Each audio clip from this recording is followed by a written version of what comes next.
Dios les bendiga, amados hermanos de la Iglesia Elim. Me da mucho gusto poderles saludarles a través de este medio de difusión electrónico.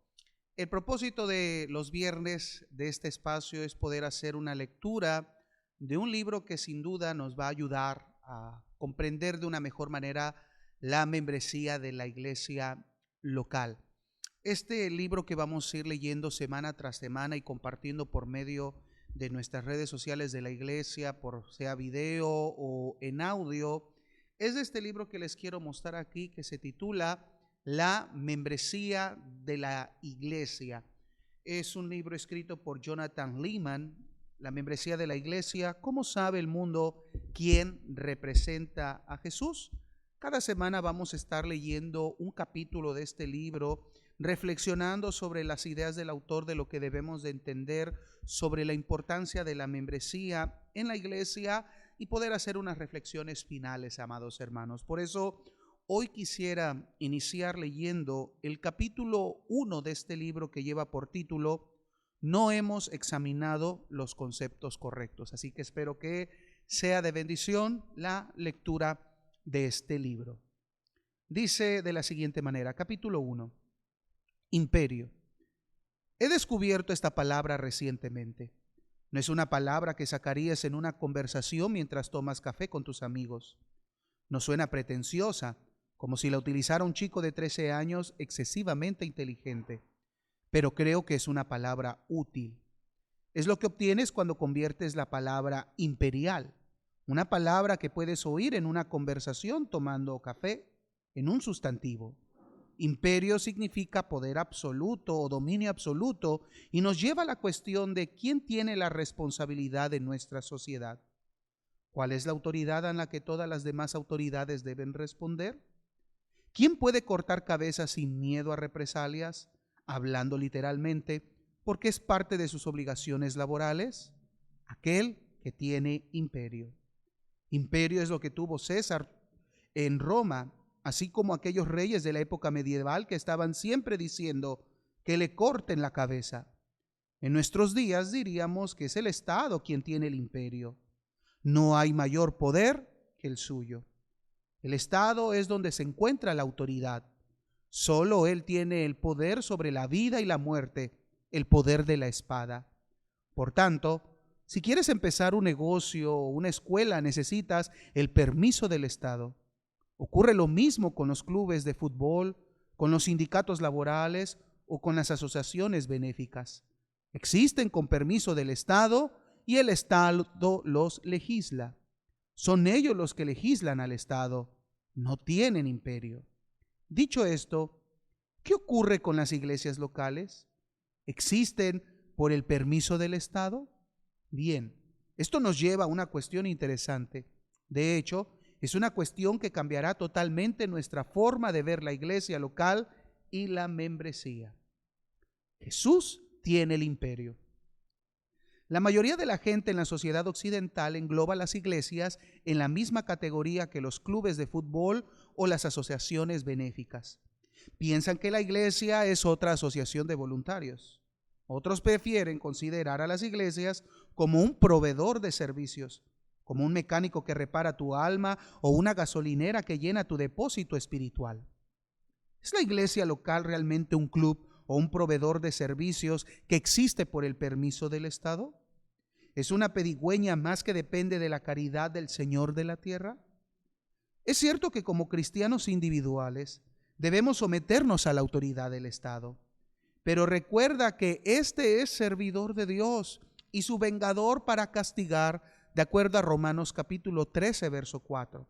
Sí, el Estado posee el poder de la espada, pero lo tiene únicamente porque Dios se lo ha otorgado. También es cierto que las iglesias deben cumplir con las leyes vigentes cuando se refiere a cosas como adoptar un código postal, si tiene un edificio, o pagar los impuestos del salario del personal, si tiene personal contratado. En este sentido, las iglesias son como cualquier otro negocio u organización. Al mismo tiempo, hay algo que debería estar completamente claro en la mente del cristiano. La iglesia local no existe por el permiso del Estado. Existe por la autorización expresa de Jesús. Después de todo, Es Jesús quien tiene el imperio, no el Estado. Ser cristiano es saber esto. En Jesús se encuentra la autoridad final. Jesús es la autoridad ante la cual todas las demás autoridades deben responder. Jesús juzgará a las naciones y a sus gobiernos. Él es quien tiene el poder final sobre la muerte y la vida. El Estado existe porque Jesús lo autoriza, no al revés. Los países normalmente no reconocen este hecho, está claro, pero las iglesias saben que es verdad. Lo podemos ver en el Evangelio de Juan, capítulo 19, verso 11, Apocalipsis, capítulo 1, verso 5, capítulo 6, versos 15 al 17. Toda autoridad en el cielo y en la tierra ha sido dada a Jesús, y Él da a su iglesia la autoridad para ir a las naciones. Por eso su iglesia avanzará como una armada que no puede ser detenida. Las fronteras de los países no la pararán. Las órdenes ejecutivas de los presidentes y de los primeros ministros no la pararán. Ni siquiera las puertas del infierno la harán retroceder. Jesús tiene el imperio. Necesitamos cambiar nuestra forma de pensar. El hecho de que Jesús tiene el imperio debería eliminar cualquier tentación de sobrevalorar la autoridad del Estado. El Estado simplemente es un servidor con un mandato específico. Pero que sea Jesús quien tiene el imperio debería producir el efecto contrario en nuestro concepto de la iglesia local. Debería aumentar nuestra valoración de ella. La iglesia local también es una servidora de Jesús y Él le concedió una autoridad que tú y yo no tenemos como cristianos individuales.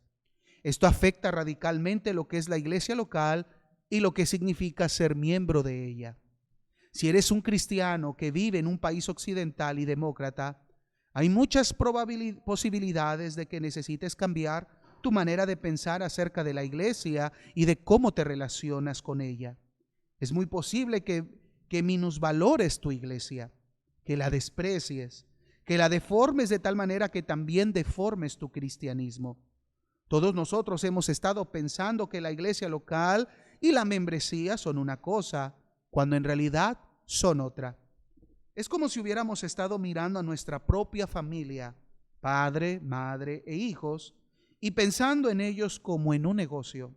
Ahora aparezco yo y te digo, no son un negocio, son tu familia. Debemos empezar a tratarlos de forma apropiada. En este capítulo voy a intentar mostrarte en qué consiste la ilustración mencionada.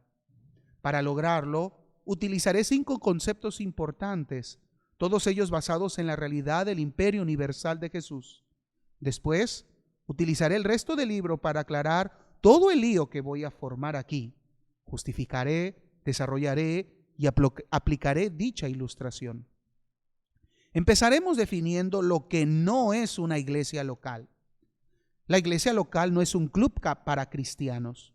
No es una asociación benéfica donde la membresía es opcional. No es un grupo abierto de personas que comparten un interés en asuntos religiosos y que se reúnen semanalmente para hablar de lo trascendente. Tampoco es un proveedor de servicios donde el cliente tiene toda la autoridad. Es irónico que llamemos al culto de la iglesia servicio. Sí, yo también lo hago. Es como si le estuviéramos diciendo a la gente que entra en la zona del parking a las 11 de la mañana para ser servidos: arreglamos a tu alma en 60 minutos. Puede que esta forma de entender la iglesia local la hayamos obtenido del enfoque protestante acerca del lugar de la predicación y los sacramentos. Puede que la sociedad democrática occidental nos haya embaucado para ver las iglesias como asociaciones benéficas. Puede que sea el precio de un siglo practicando el consumismo. No estoy seguro. Pero aquí tienes algunas de las consecuencias de esta comprensión errónea. Los cristianos piensan que es correcto asistir indefinidamente a una iglesia sin unirse a ella. Otra, los cristianos piensan que se puede separar el bautismo de la unión a la iglesia. Tercero, los cristianos participan de la Santa Cena del Señor sin unirse a la iglesia. Cuarta, los cristianos ven la Cena del Señor como una experiencia privada y mística apta para los cristianos, y no como una actividad para los miembros de la iglesia que se han sumado a una vida colectiva con los demás miembros. Quinta, los cristianos no integran lo que hacen en sus vidas de lunes a sábados con las vidas de otros santos. Sexto, los cristianos dan por hecho que no hay nada malo en la costumbre de saltarse algunas reuniones dominicales cada mes o aún más.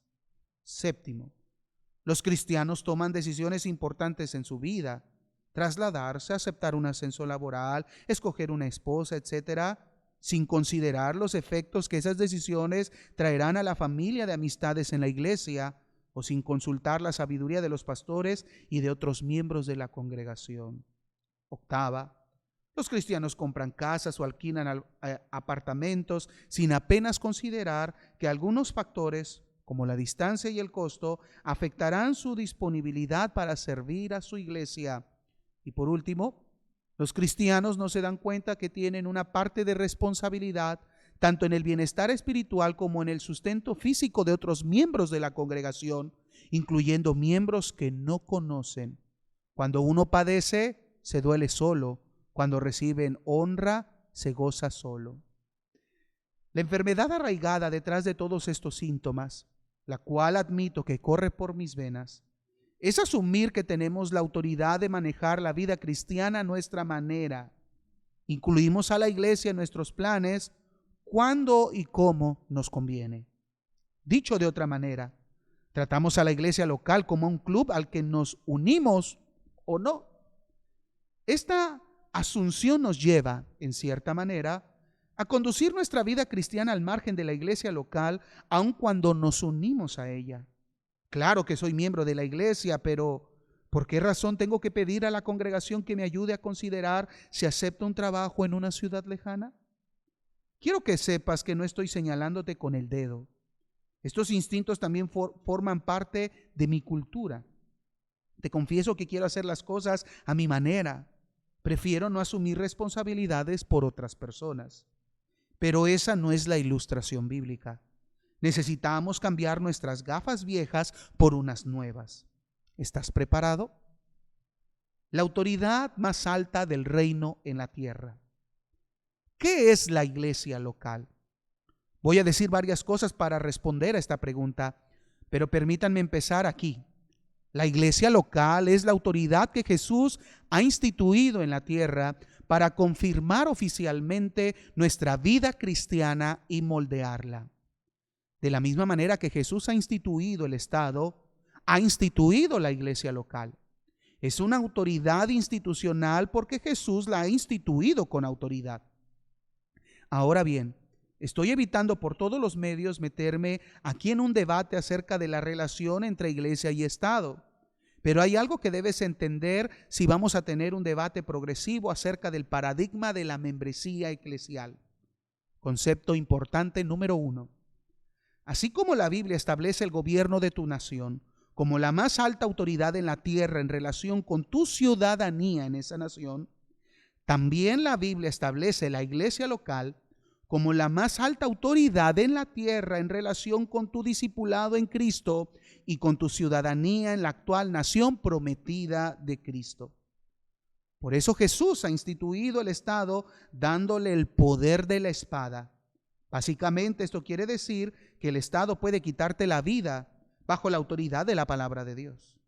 Esto significa, por extensión, que el Estado tiene los mecanismos de seguridad necesarios para establecer las estructuras básicas de la sociedad, tales como decidir quién es reconocido públicamente como ciudadano.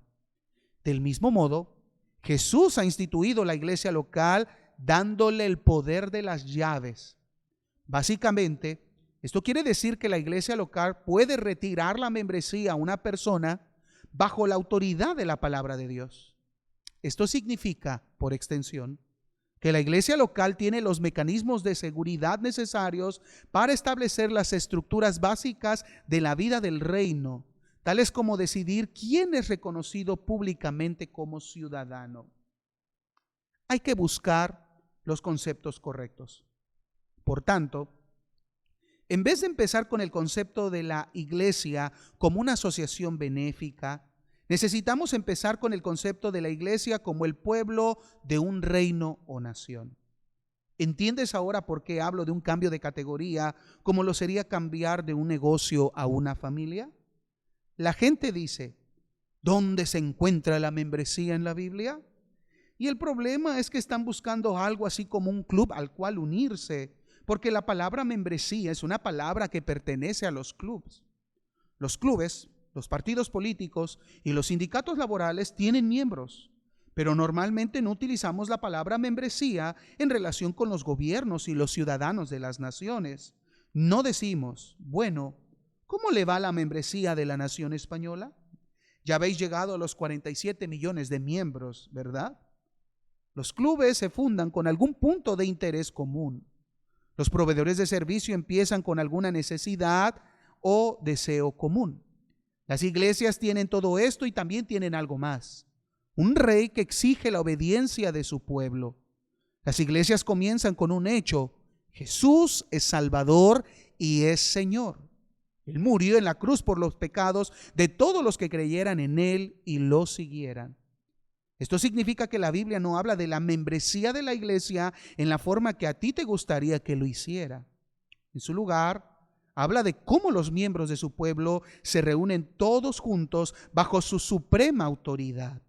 Jesús está interesado en los ciudadanos de un reino, no en los miembros de un club. Más aún, la Biblia utiliza una serie de metáforas acerca de la unidad de la iglesia cuando habla, por ejemplo, la familia, la vid, etc. Esto nos lleva al segundo concepto importante.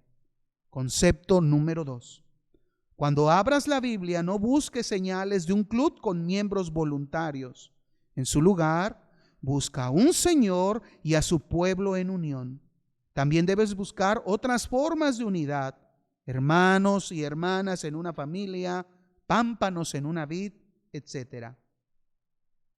¿Aparece la membresía eclesial en la Biblia? Si buscas los conceptos correctos, la encontrarás por todas partes. Trataré de demostrártelo en los capítulos 2, 3 y 4. No es un club, sino una embajada. Ahora bien, el concepto de iglesia implica mucho más que su autoridad institucional sobre nosotros. Necesitamos ver la iglesia como una familia, un rebaño, un templo y todo lo demás. Pero todas estas cosas deben colocarse dentro de la estructura de autoridad de la iglesia local, y esta es la razón por la cual empiezo en este punto. La autoridad de la iglesia moldea los aspectos familiares de la vida de la iglesia, los aspectos del cuerpo de la vida de la iglesia y todos los demás aspectos. Por tanto, voy a utilizar varias metáforas bíblicas para describir a qué se parece la vida en la iglesia local. Me gustaría empezar con una metáfora sobre la cual podamos construir, una que reemplaza el concepto de club o de proveedor de servicios, la metáfora del puesto fronterizo o embajada. ¿De dónde saco el concepto de la embajada? Lo saco del concepto bíblico del reino de Cristo. La iglesia no es el reino, es el puesto fronterizo o embajada de ese reino. ¿Qué es una embajada? Es una institución que representa a una nación dentro de otra nación. Declara los intereses de su nación natal a la nación que los acoge y protege a los ciudadanos de la nación natal que viven en la nación que los acoge. Te pongo un ejemplo. Estuve 5 meses estudiando en Bruselas, Bélgica. Durante mi estancia allí mi pasaporte caducó. Si hubiese intentado salir del país sin haber renovado mi pasaporte, habría tenido problemas. Ya no tenía un documento válido que confirmara mi ciudadanía estadounidense. Así que una tarde me fui a la embajada de los Estados Unidos en Bruselas y renové mi pasaporte. La embajada no me hizo ciudadano de los Estados Unidos esa tarde, pero lo confirmó oficialmente. A pesar de que soy un ciudadano estadounidense, no tengo la autoridad oficial de declararme a mí mismo como tal ante las naciones. Sin embargo, la confirmación de la embajada me dio la posibilidad de continuar viviendo en una ciudad extranjera protegido por todos los derechos y beneficios de mi ciudadanía. Por tanto, Una embajada representa un lugar dentro de otro lugar del globo terráqueo. Pero, ¿qué pasaría si te dijera que hay otro tipo de embajada, una que representa un lugar del futuro? Pues eso es la iglesia local.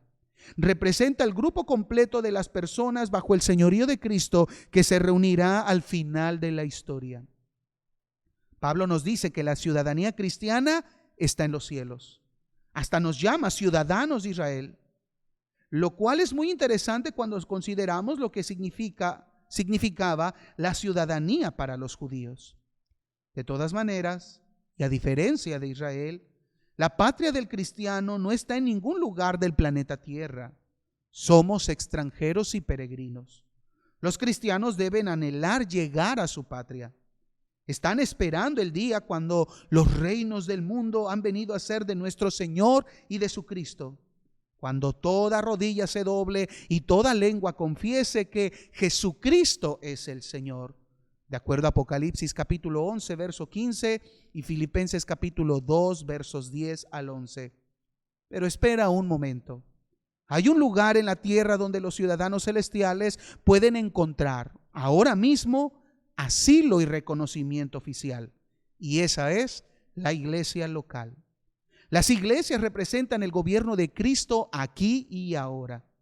Reconocen y protegen a sus ciudadanos aquí y ahora. Proclaman sus leyes aquí y ahora. Se arrodillan ante su rey aquí y ahora. E instan a todo el mundo a hacer lo mismo. Aquí tienes pues el tercer concepto importante. Concepto número 3. Una iglesia local es una verdadera embajada establecida en el presente que representa el reino futuro de Cristo y su iglesia universal. El concepto de la membresía eclesial emana de forma natural de esta ilustración de la iglesia local. ¿Qué significa ser un miembro de la iglesia? Significa ser alguien que cruza las puertas de la embajada asegurando pertenecer al reino de Cristo. Hola, me llamo Cristiano. El oficial de la embajada presiona unas cuantas teclas en su ordenador y entonces dice: sí, ya veo tu historial. Aquí tienes tu pasaporte. Ahora la persona puede disfrutar de muchos de los derechos, beneficios y responsabilidades de la ciudadanía, aunque viva en un país extranjero. Pero aún hay más, y esta es la parte más sorprendente. La persona se convierte en parte de la embajada misma, uno de los oficiales que confirma y supervisa a otros. Ser miembro de la iglesia significa ser la iglesia, al menos una parte de ella. Por tanto, el miembro de la iglesia es alguien reconocido formalmente como cristiano y una parte del cuerpo universal de Cristo. Esto no quiere decir que las iglesias acierten siempre, pero tienen la responsabilidad de identificar y confirmar quién pertenece al reino y quién no. Este es el cuarto concepto importante. Concepto número 4. El miembro de iglesia es la persona que ha sido reconocida oficial y públicamente como cristiana ante las naciones, al mismo tiempo que comparte la misma autoridad oficial de confirmar a otros cristianos de su iglesia y supervisarlos. La membresía eclesial es más que esto. Necesitamos hablar de nuevo acerca de los conceptos de membresía que encontramos en la familia, el cuerpo, el rebaño y muchas cosas más, tal y como veremos en el capítulo 4. Pero empezamos aquí porque representa la autoridad del reino que Cristo nos ha dado, no como cristianos individuales, sino como miembros de una iglesia local. Jesús no nos dejó solos para que nos gobernásemos a nosotros mismos y nos declarásemos ciudadanos. Él dejó una institución preparada para confirmarnos como creyentes y para moldear nuestras vidas cristianas y dirigirlas. La autoridad, tipo embajada, de la iglesia local da a las personas que van diciendo soy de Jesús la oportunidad de demostrar que esas palabras significan algo. La iglesia local protege la reputación de Cristo separando los creyentes verdaderos de los falsos. La iglesia local posibilita que el mundo mire al lienzo de la familia de Dios y vea un cuadro auténtico del amor y la santidad de Cristo, no una falsificación. La iglesia local establece una ruta con barandillas de seguridad y áreas de descanso para el largo trayecto de la vida cristiana. Los reyes y los gobernantes de las naciones cuidan mucho a quienes reconocen como a sus ciudadanos. ¿No hará lo mismo el Rey del universo? No nos unimos, sino que nos sometemos. Si Jesús ha provisto a la iglesia local de autoridad sobre nosotros, entonces no nos unimos simplemente a la iglesia como hacemos con los clubes o asociaciones benéficas, sino que nos sometemos a ellas como hacemos con los gobiernos. Aquí tienes el quinto concepto importante. Concepto número 5. Los cristianos no se unen a las iglesias, se someten a ellas. Después de todo, tanto la iglesia como el gobierno representan la autoridad de Jesús, aunque de formas diferentes. Hasta los pastores y los líderes eclesiales deben someterse de esta manera a la iglesia. También ellos deben tener su ciudadanía confirmada por la iglesia a través de la cena del Señor. Ahora bien, no me entiendas mal. Desde el punto de vista no cristiano, la iglesia local es una asociación benéfica. Nadie tiene la obligación de unirse a ella. Pero desde el punto de vista cristiano, no es así. Una vez que has escogido a Cristo, también debes escoger a su familia. Es un paquete de todo incluido. Escoge al Padre y al Hijo y tendrás que escoger la familia completa, lo cual se hace a través de la iglesia local. Además, la iglesia ejerce la autoridad que le ha dado Dios de forma muy diferente al Estado. Jesús dijo: sabéis que los gobernantes de las naciones se enseñorean de ellas y los que son grandes ejercen sobre ellas potestad. Mateo capítulo 20, verso 25. Y en la siguiente frase dice que la autoridad cristiana funciona entregando nuestras vidas por el bien de los demás, como Él hizo por nosotros. Leerlo en el verso 26 al 28. La autoridad cristiana también funciona por el poder tierno, efectivo y transformador de la palabra y el Espíritu Santo, no por los poderes manipuladores de la persuasión y la coerción. Aún así, Jesús quiso que los cristianos se dieran a sí mismos, se sometieran a sí mismos voluntariamente a la iglesia local. Lo que esto significa y lo que no, lo veremos en el capítulo 6. ¿Por qué las iglesias son una amenaza nacional e internacional? Tengo la impresión de que muchos cristianos no comprenden lo que significa la membresía y por qué es tan importante. Esto es debido a que nos hemos estado planteando mal este asunto desde el principio.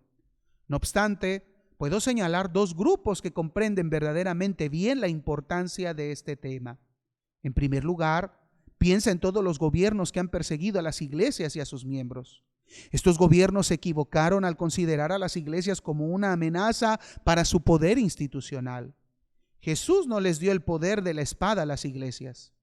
Aunque tales gobiernos acertaron plenamente en creer que los miembros de las iglesias no les rendirían una lealtad completa, porque se la rinden a Jesús.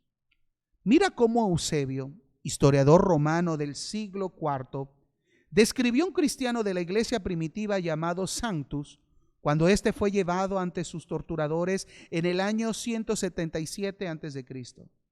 Permaneció ante sus acusadores con tal resolución que ni siquiera les dijo su propio nombre, su raza, su lugar de nacimiento o si era esclavo o libre. Respondió en latín a todas las preguntas de la misma manera: soy cristiano. Esto lo afirmó una y otra vez en lugar de decir su nombre, su lugar de nacimiento, su nacionalidad o cualquier otra cosa. Los paganos no escucharon ninguna otra palabra de él. El segundo grupo que comprende la importancia de este asunto es el de los cristianos, como Sanctus, que han vivido bajo la persecución, especialmente los que han vivido bajo la persecución aprobada por el Estado. Estos hermanos y hermanas han arriesgado sus vidas bautizándose para pertenecer a la iglesia.